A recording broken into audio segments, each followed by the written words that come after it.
It was sometime past midnight when I first noticed something was off. I wasn't even awake for the alert. My phone had been on silent, flipped over on the nightstand. No vibration, no screen light. What woke me was the silence. Not a peaceful silence. Not the usual late-night calm. No, this was something else. It was dense. Like the world outside had been muffled by a thick, invisible sheet. I sat up in bed, blinking through the dark, and realized something unnerving. I couldn't hear the highway. Now I live 2 blocks from I-95. It's always humming. Engines, horns, tires biting the asphalt. Even at night, there's something always. But tonight, nothing. Just silence. I rubbed my eyes, shuffled to the window, and looked out. The streetlights were still on, casting that burnt orange haze across the pavement. But the road was empty. Dead empty. No late-night dog walkers. No distant cars. No bugs chirping. Not even wind. I stared for a long time. Something felt watched. That's the only way I can explain it. Like the dark beyond the lampposts wasn't empty, but waiting. Then I turned back to grab my phone. Still black screen. Still silent. Until I picked it up. Buzz, buzz, buzz, buzz. The moment I touched it, a wall of alerts crashed down onto my lock screen like a wave. Missed calls. Government notifications. Weird system messages I'd never seen before. My heart spiked as the emergency alert banner overtook everything. Emergency alert. National crisis. Do not engage or approach U.S. military personnel. Do not trust uniformed authorities. Shelter in place. Remain indoors. Stay silent. I read it again and again, then sat on the edge of my bed, gripping the phone, unsure if I was dreaming. It didn't make sense. I mean, the military, they're supposed to protect us. If they're compromised, then who's left? At first, I thought maybe it was a hack, a prank. I checked Twitter. The app wouldn't load. Instagram, just a looping error screen. I went to Reddit. Finally, something worked. A thread titled, "Did anyone else get that alert? WTF is going on?" It was a flood of panic. Videos, live streams, screenshots, people asking questions no one could answer. A convoy just pulled into my town and they're not stopping at red lights. The soldiers look wrong. I saw a military jeep idling outside 7-Eleven. The driver hasn't blinked in 15 minutes. One of them told my dad to lie on the ground. He did. He's still lying there. It's been 2 hours. They won't let him up. They're saying phrases on repeat, like robots, like they're practicing how to sound human. I backed out of the app. My hands were shaking. I live near an Army Reserve base, close enough that on clear days, I can hear the morning bugle. That thought hit me like ice water. If something really was wrong with the military, if that message wasn't a hoax, they were only 4 miles away. I moved to the living room, turned on the TV. Static. Changed the channel. Static. Except one. A local news channel. No anchors. Just a black screen with white text scrolling slowly. Do not answer the door. If you see a uniformed person outside, turn off lights. Hide. They remember enough to speak, not enough to feel. Do not look into their eyes. They're not looking back. I turned it off. The silence came back heavier, like the walls were pressing in. And then knocking. 3 slow knocks at my front door. I didn't move. My breath stopped. I crouched by the hallway, heart pounding so loud it felt like thunder inside my skull. Then a voice, calm and deep. "This is Sergeant Miller. We're conducting a routine check. Please open the door." I couldn't. The voice came again, perfectly calm. "Sir, for your safety, step outside." No radio crackle, no background noise, just clean, too clean, like it had been pre-recorded and stitched together from dozens of sentences.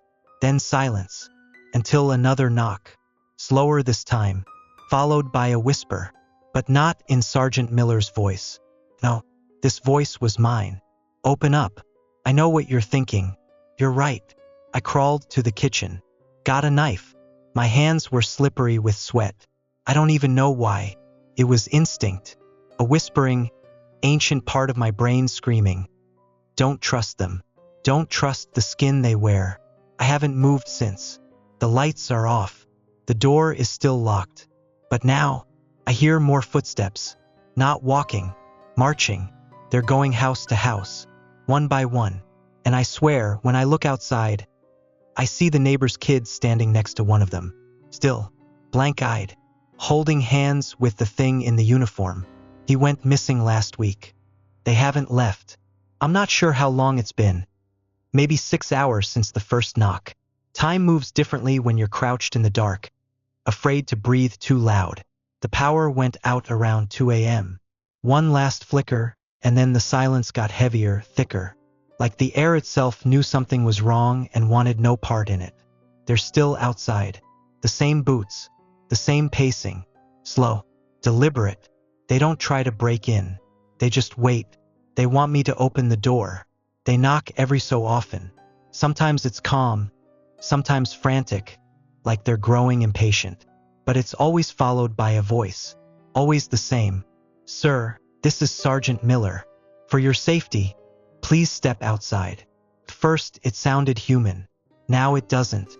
I know what a voice is supposed to sound like. This one's too smooth, like it's been scraped clean of texture. No breath, no hesitation.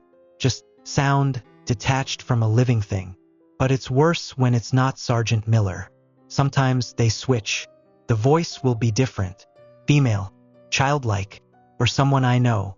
At one point, it was my sister's voice, Jenna. She's been gone for 3 years. It's okay, Jake. They're gone now. Come on out. I almost did. Almost. But then she said something Jenna never would have said. You don't want to be the last one, do you? That was enough. I crawled back from the door and into the kitchen. Sat there in the dark with the knife still clutched in my hand. Not that it'll help. I don't even know what they are. All I know is they wear our uniforms, speak in our voices, and knock like they still remember what being human meant. But they aren't. I've been hearing them further down the street now, spreading out. House by house. Always in twos. Knock. Speak. Wait. Move on. One of my neighbors, Danielle, opened her door. I heard it. Heard the squeak of the hinges, the click of the deadbolt. Then nothing. No scream. No struggle. Just silence. And then footsteps. Not hers. A few minutes later, someone knocked on my door again. It's me, Jake. Danielle. I need help. I didn't move. I just stared at the door until her voice dropped to a whisper. We can't come in unless you ask us. That was new. I haven't heard them speak since. But I feel them, standing just beyond the walls, listening, waiting for me to break. I tried texting friends. Tried calling. Nothing sends. No signal, just static. When I refreshed the emergency broadcast site, the text changed. It doesn't say shelter in place anymore. Now it says, if they reach your door, it's already too late. Do not speak to them. They do not knock because they want in. They knock because they want you to want them in. I think something's changed. I heard the hum of engines again. Tanks. Helicopters, maybe. But if they're coming to help, why do I hear screaming under the rotors? I haven't slept. They're outside now. I hear them whispering to each other in a language that isn't ours. One of them knocked again a minute ago, only once this time. But no voice followed. That's worse. I think they're evolving. It's morning now, I think. There's light leaking through the window, but it's not sunlight. It's pale, sickly, like the sky is pretending to be day just well enough to fool anyone desperate for it. I haven't moved from the kitchen floor. They've gone quiet outside. That's the part that has me most on edge. The knocking stopped. The pacing. The voices. All of it just ended. But I know they're still there, because I found the footprints. Around 5 a.m., I finally gathered enough nerve to peek out. The glass was fogged from the inside, sweat and fear clinging to it. I wiped it with the sleeve of my hoodie and stared out at my front yard.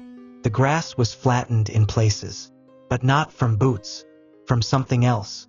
Long, wide drag marks leading from the street to my front door. Like something crawled, heavy and wet. Something that didn't care to pretend anymore. Something that had abandoned the act completely. They wore the uniforms, but they weren't trying to look human now. They don't have to. I watched the street for a long time. No people, no cars, just emptiness. A bird flew overhead, wobbled midair, and dropped dead right onto my porch. No marks, no blood, just gone like something took the life out of it mid-flight. I haven't buried it. I won't touch it. I don't know what kills like that. I checked my phone again. Still no signal. But there was a new notification. Not from the government. From an app one don't remember downloading. Observer 6. You are now being studied. Maintain position. Do not resist. Exposure is already complete. I tried to delete it. It won't uninstall. Every time I close the screen, it opens again. And now the background of my phone camera, when I open it, looks wrong. Glitched. Off-center. There's something behind me in the lens that doesn't show up when I turn around. A silhouette. A uniform. Standing in the hallway behind me. But when I look, nothing. Only shadows. I haven't used the bathroom in over a day. I haven't eaten. I can't bring myself to move more than a few feet. Every creak of the floor sounds like a scream waiting to happen. At 7:42 a.m., I heard something new. A different knock. 3 sharp taps. Then a pause. Then 4 softer ones. Not like the others. I approached the door slowly, crouching low, careful not to cast a shadow under the frame. I put my ear against the wood, and heard crying. A real voice. Shaking. Frantic. Please, if you're in there. They took my family. I saw them peel out of their uniforms like skin. There's nothing inside. Just air that bleeds. I didn't open the door. Couldn't. Because I saw the same boots that had been outside my door all night. The exact same tread. The exact same angle. No footprints in the dirt behind them. They don't leave tracks because they don't walk. They only pretend to. And if they've started peeling off the disguise, what's next? I waited another 4 hours before moving. No more knocks. No more footsteps. Nothing. Just the ticking of the wall clock. A sound I didn't even realize I missed until it came back. But even that felt wrong. Offbeat. Like it was ticking slower than usual. I checked the time. 11:06 a.m. The second hand stuttered, then jumped forward 2 spaces. I stood, legs shaking. The floor was cold. I hadn't moved from the kitchen tile since sometime before dawn, and my knees screamed when I forced them to straighten. I walked to the front window again. Same flattened grass. Same collapsed bird on the porch. No wind. No movement. No sign of life. But my front door was open. I know I didn't open it. The lock was still bolted, but the door stood halfway ajar, held there by nothing, like something had passed through it and forgot to close it behind them. I grabbed the knife again and stepped into the doorway. I didn't cross the threshold. That's when I saw the writing, etched into the wood. Not scratched, burned in. The signal has your name. No signature. No symbol. Just that. And then I remembered the broadcast. Back when everything still worked, people were screen recording the emergency news stations, those weird placeholder messages on local access looping endlessly. I remembered one someone posted before everything went black. It mentioned the military outpost 20 minutes from here. That's where the signal was coming from. And now it's calling me by name. I had 2 choices. Stay here until the walls started whispering back, or find out why something pretending to be soldiers needed me specifically. I chose the second. I packed a bag, knife, water, flashlight, hoodie. I didn't trust phones anymore. Mine still glitched and showed that silhouette behind me. Even now, in daylight, I stepped onto the porch, eyes on the road. Still nothing, until I reached the sidewalk. The moment my foot touched concrete, the world changed. Dead quiet. No birds. No bugs. Not even the breeze. Just a ringing in my ears, high-pitched and constant, like a tuning fork pressed against my skull. And then something moved on the roof across the street. Not walked, shifted, like smoke coiling back into human shape.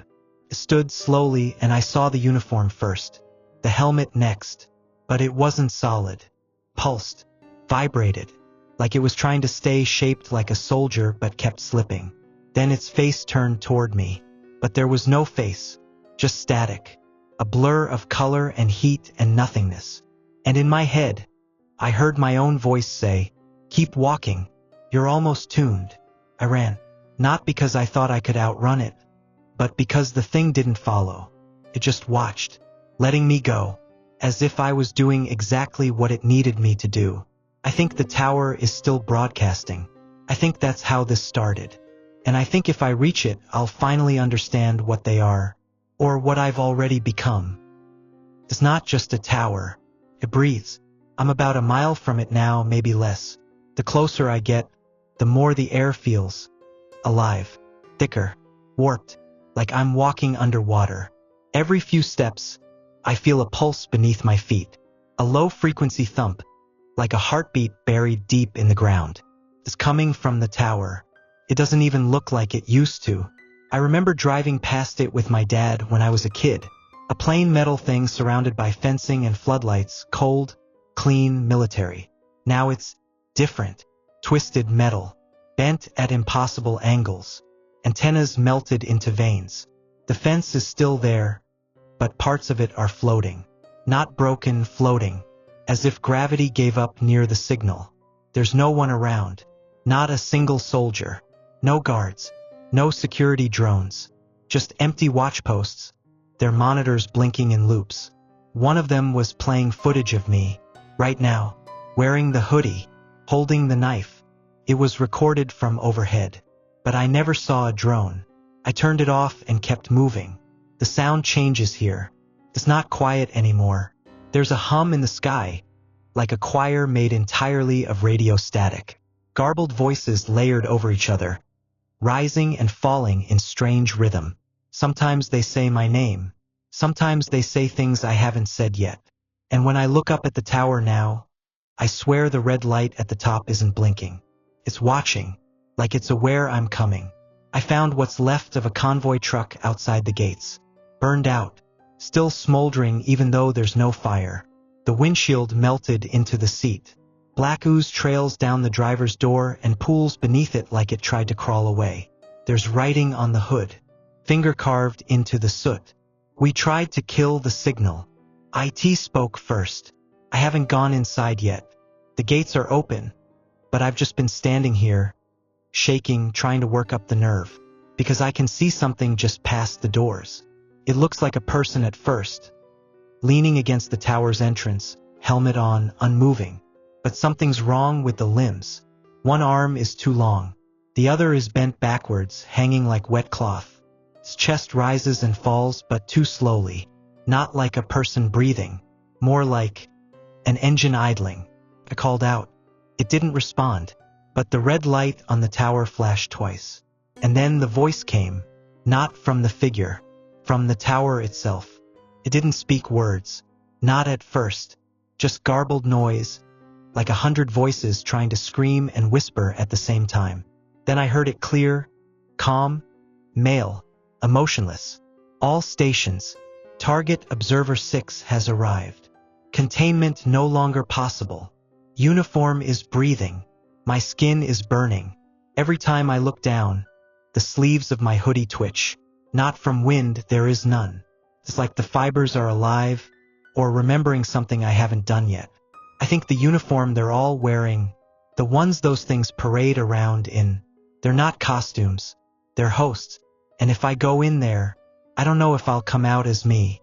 I went inside. The tower doors weren't locked. They were waiting. They opened when I got close, slow and silent. No rusted creak, no electronic hiss, just a smooth, impossible glide. Felt like walking into something's open mouth. Inside, the air shifted. Heavy, electric, like the atmosphere didn't want me there but had been ordered not to resist. Everything was lit by dim red glow. No actual lights, just that pulsing heartbeat from the core of the structure, throbbing through the metal floor. Every step echoed wrong, like I was walking across something hollow, or maybe alive. The hallway was lined with gear lockers, all open, all empty, but the walls weren't metal anymore. They looked grown. Steel veins ran up the corners like roots. Every so often, they pulsed with a faint glow, and I swear I could hear something moving inside them. something trying to stay quiet. I passed what looked like a control room, glass shattered, equipment torn apart, blood on the floor. At least I think it was blood. It was too dark to be fresh, or too black to be human. There was writing here too, not carved, not painted, grown.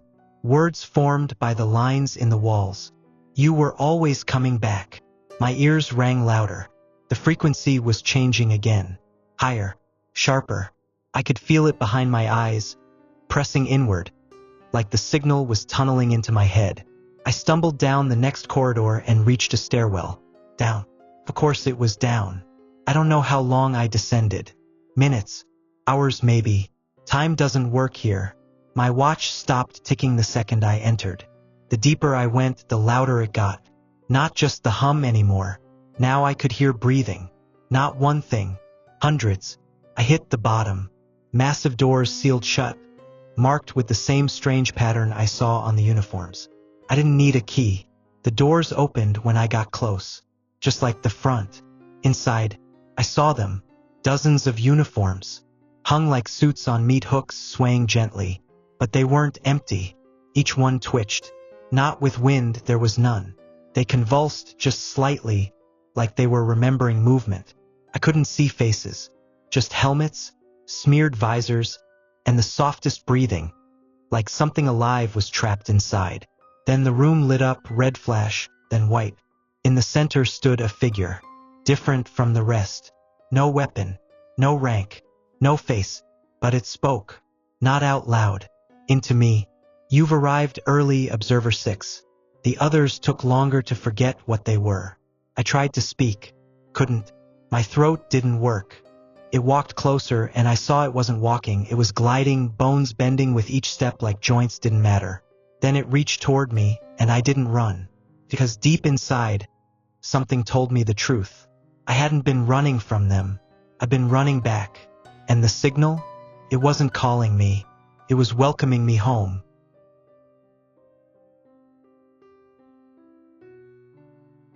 It didn't touch me. It didn't need to. The moment its hand neared my chest, I felt something inside me shift, like a latch I never knew existed came undone. The pain wasn't sharp, it was cold. A hollow, swallowing cold that started in my spine and spread outward like a virus. My limbs didn't go numb. They went aware, hyper-present. I could feel every twitch of muscle, every nerve fiber burning and snapping back into place as if being rewired. I stumbled back, coughing, nearly vomiting. My hands trembled, and then I saw it, my reflection in the visor of one of the hanging uniforms. It was me, but not. My pupils were gone, just black. My skin grayer, waxy, like something that used to be human. I reached up and touched my face and felt a faint, low vibration under the skin, like something ticking. The voice came again, but from everywhere now. From the walls, from the floor, from inside my own jaw. Observer 6 initiated. Signal integrity, 91%. Last memory sync, 3 hours prior. Final upload. Upon return to perimeter. Return where? Then I noticed the back wall sliding open. Beyond it, a narrow tunnel stretched out into blackness. At the far end, I saw light, blinking red, same as the tower's top beacon. But the light wasn't static. Pulsed with meaning. Each flash was a thought. Each flicker, a command. And I understood them all. I shouldn't have. You are the first to breach memory lock. You are not escaping. You are delivering. Delivering what? My head split open with static. I dropped to my knees, gripping my skull. I could hear all of them. The things in the uniforms. The voices that weren't voices. And somewhere beneath it all, my own thoughts being overwritten, replaced one file at a time. I think I screamed. I'm not sure.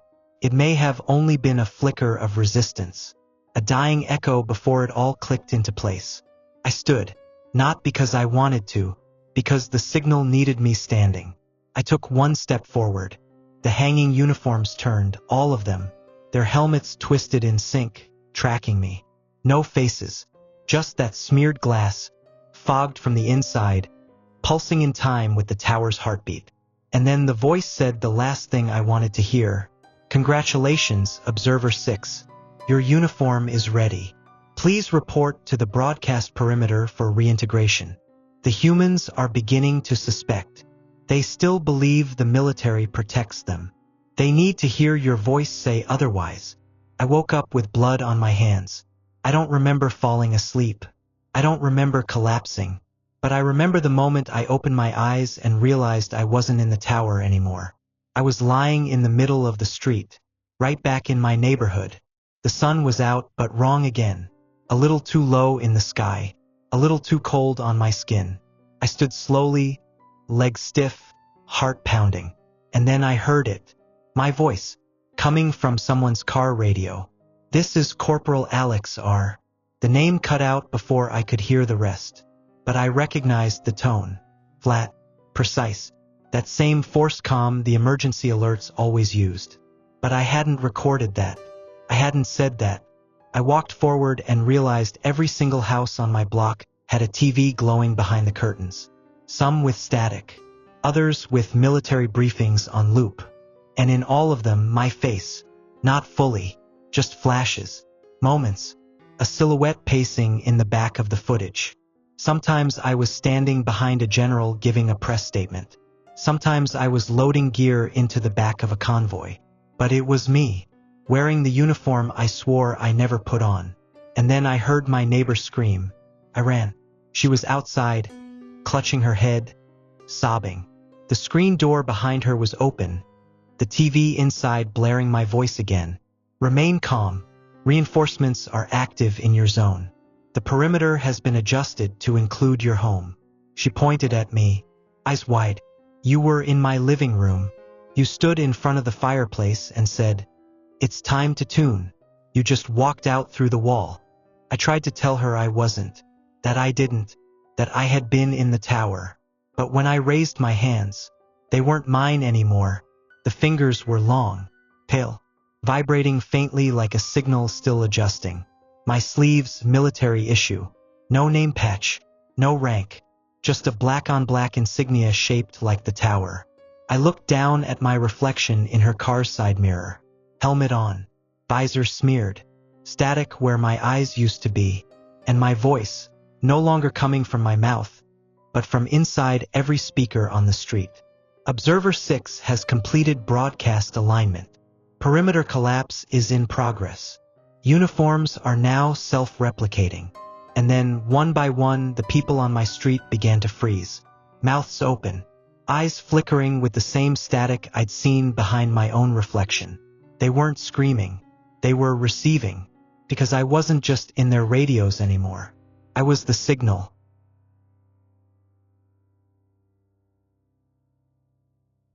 They stopped screaming 2 hours ago.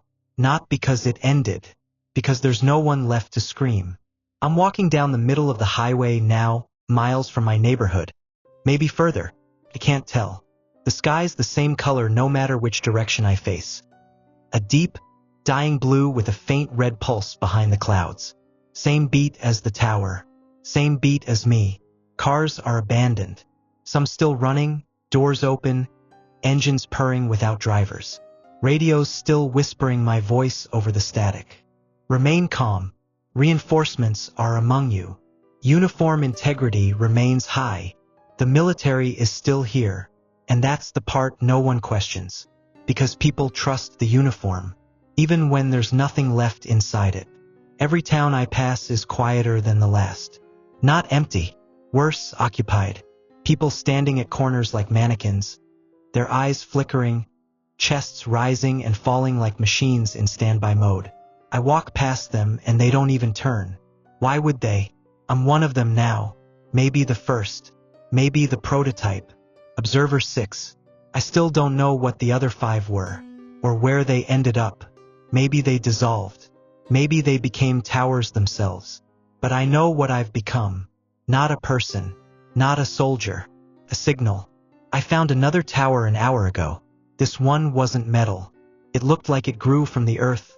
All bone and antenna and ribs stretching into the clouds. No guards. No cameras. But it broadcasted me. A massive screen at its base flickered to life when I got close. And there I was again. Not live footage. Not a camera feed. A memory. I was a child standing in a hospital hallway.